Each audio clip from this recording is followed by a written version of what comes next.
Hi, local main character Zep here. Did you know, like, those freak kids you know growing up, who didn't own any, like, Transformers or Lego? Well, I have some terrible news about who's a freak in this room. Yeah, I essentially grew up in a house that was a daycare as well, so having small objects, like Lego, wasn't really conducive to babies surviving. And as for Transformers, well, I owned like a few after the movie and Transformers Animated came out, but I wasn't really a car kid. The robots I actually got into were Gunpla, and the building toy I really had access to, well, it was Lincoln Logs. Yeah, it kind of explains some things, doesn't it? So I've decided to reconcile my freak childhood by killing two birds with one $200 stone.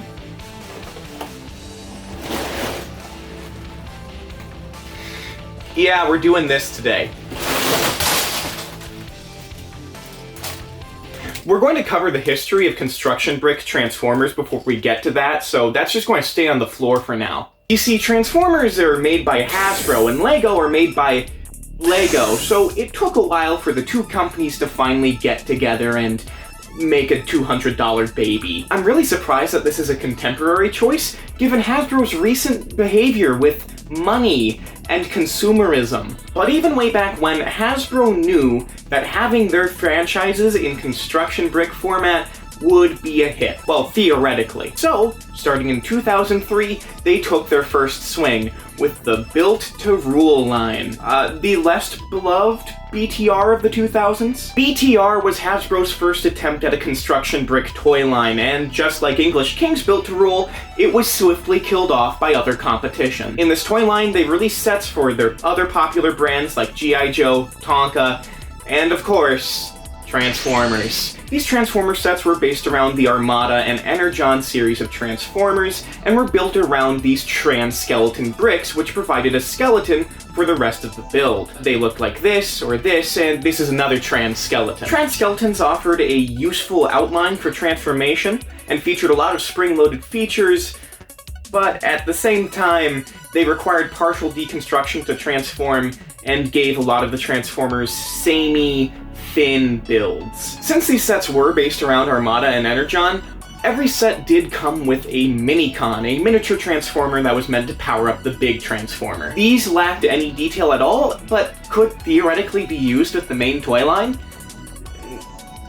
Theoretically. Yeah, Built to Rule didn't really last long. In fact, under a year.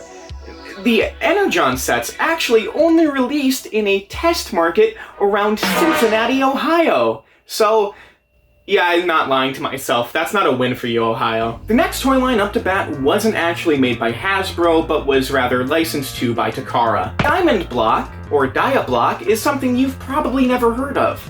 But maybe you've heard of these Nanoblock sets. They're the same company. Diablock made adaptations for two Transformers, Optimus and Bumblebee, in their animated and G1 counterparts. These sets, unlike Built to Rule, could be transformed without being taken apart, and also were somewhat posable. It's kind of impressive what they were able to achieve in this scale, and the designs are pretty cute. But yeah, those short-lived experiments probably don't live in your memory as much as 2011's Kre-o. Kre-o was Hasbro's second and much more successful attempt at making a construction brick brand. While they were cheaper and more fragile and also less precise than Lego, well, they were cheaper than Lego, so that's already a selling point. They also had themes based off of Hasbro brands like G.I. Joe, Battleship, Transformers, and also others like Star Trek, and a spin-off of Zynga's Cityville.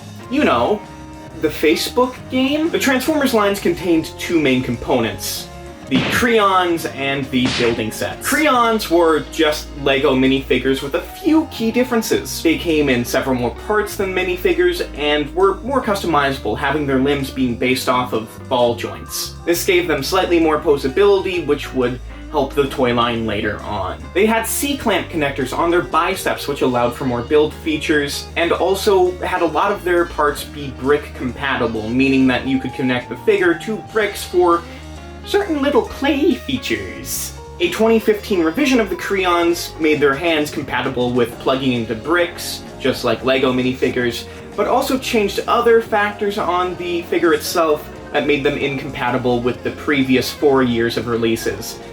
But since it saw limited release, this didn't really matter, and I don't think most people owned them. They, like the rest of Kre-o, had some tolerance issues, but they were essentially just LEGO minifigures with more play features. In 2012, the line shifted more towards Kre-on-scale play, allowing them to unveil micro-changers, Transformer Kre-ons with extra parts that allowed them to have a vehicle or beast mode. Due to Kre-on's extra play features and compatibility with bricks, they could make these really cute vehicles at a really fun scale. Of course, what these models could really be were highly limited by their scale and the fact that this was built around a minifigure, but they were really neat regardless.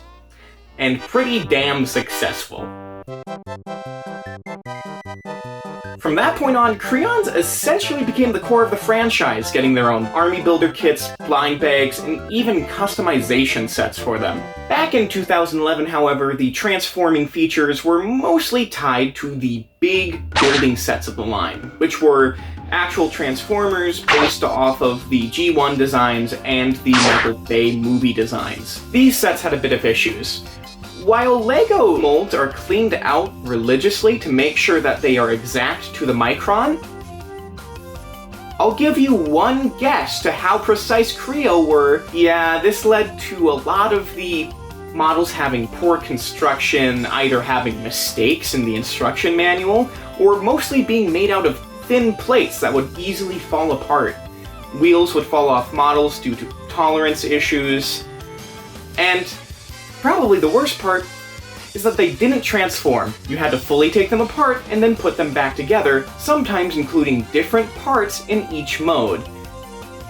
I think that's the most parts forming you can get. As the toy line became more centered around Kre-on play, these sets would become accessories for them, on transformable vehicles, beasts for them to fight, dinosaurs with magnet gimmicks, the whole 9 yards. In 2015, Kre-o lessened its presence in US stores to essentially dollar stores and places like Marshall's and TJ Maxx. However, they were still present in Asian markets and Canada, where they released Battle Changers, fully transformable Kre-o models. It's about as good as you think. These transformable figures were, yikes. Their proportions were awkward, didn't work well with the weight distribution they had to deal with, and, well, were really, really hollow. So eventually in 2022, long after Kre-o's relevancy, Hasbro finally buckled down and let LEGO make a Transformers set. Clocking in at over 1,500 pieces, this set is a beast, fully transformable, and also comes with accessories and weapons. Yeah, it looks pretty intimidating right out of the box, but thanks to this instruction manual, which reveals Hasbro is exactly petty enough to license the use of Optimus Prime, but not his catchphrase, the whole thing comes together quite easily. The only mistake in the entire instruction book is that these sections on Optimus Prime's legs are upside down compared to the original toy, which is simple enough to fix by turning them upside down. It's really funny that this is the part that's inaccurate, because the entire thing is very original toy accurate. They even did silver drum lacquer on all of the parts of the toy that were originally chrome on the G1 Optimus Prime. The instructions give fun little facts about Transformers and Transformers lore, and finally, after I'd say an afternoon and evening of work, the entire thing comes together in quite an impressive size. Fully transformable too. I guess there's weapon storage if you get creative enough, but I wouldn't call it that. The only weapon storage that's really intended is this gun, which was made part of the transformation due to it being part of the original G1 Transformer toy. I mean, for a LEGO model of a Transformer, this is pretty damn cool. If you were across a room, I don't think you could tell that it's an actual LEGO toy. Of course, it's fully transformable. Yeah, the final transform state is pretty awesome too. It has nice little foot pads on the bottom to make it stable. twist at the knee, but there is no knee. The legs do have a tendency to fall off at times, and, well, you're supposed to swap this out for a more toy-accurate little belt here, but quite honestly, I like the bumper detail more. It just makes me happy. I don't care about accuracy that much. And if you open it up, it's your favorite movie where Optimus Prime dies, the Matrix of Leadership from Transformers the movie, where someone says shit. Did you know that? Look! It isn't even dented! Oh shit, what are we gonna do now? While it might not be the most playable thing ever, it's really cool, and it's also an 18+ model, so it's more of a collection piece than anything else. I mean, it only took 19 years, but we finally got one, an actually good construction brick Transformer toy. And I think if this experience has taught me anything, that the right of all sentient beings is to waste your money in irresponsible ways on children's toys you didn't have as a child.